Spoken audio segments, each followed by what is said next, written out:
if the UK sends us Marmite, is it cheaper for us to just send it right back again?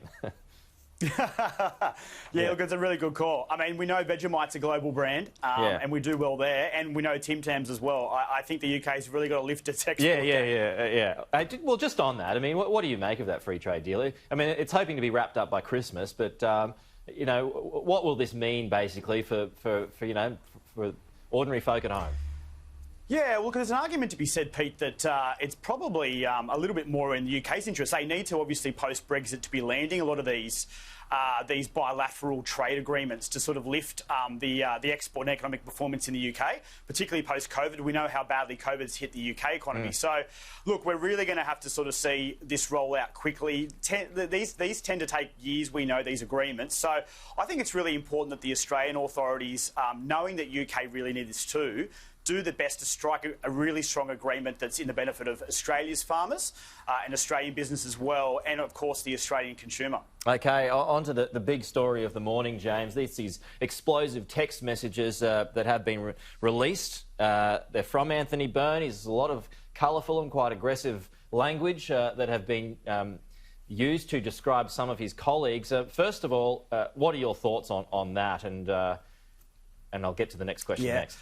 Yeah, look, never ideal, Pete, I suppose, when our texts are on the front page of the newspaper, and we sort of saw that with Malcolm Turnbull's memoirs coming out and some of the WhatsApp messages he released, including conversations with cabinet ministers. It's never ideal to have your dirty laundry out, and I think there's clearly an element of payback, as you've been saying this morning in the Victorian branch. Yeah. And it looks like there's more to come, which obviously is not ideal for Anthony Albanese fighting this by-election in Eden Monaro. So I think the sooner that the party can put the line under this, the better.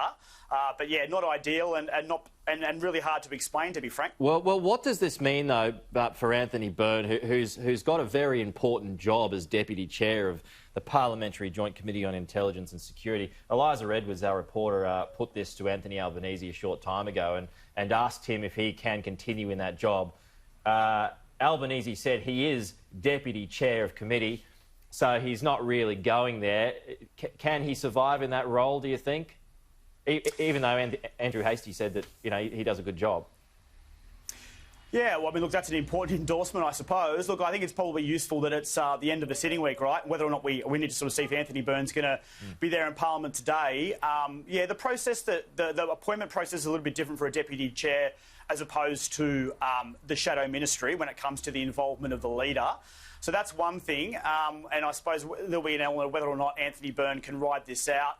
And I suppose part of it, Pete, will be, are we going to continue to see these sorts of leaks and stories and what impact that will have on Victorian Labor MPs? From an ALP perspective, hopefully it's sort of all done sooner rather than later and they can move it on. So you're right, just a reminder that people got to be careful with text messages that they're sending.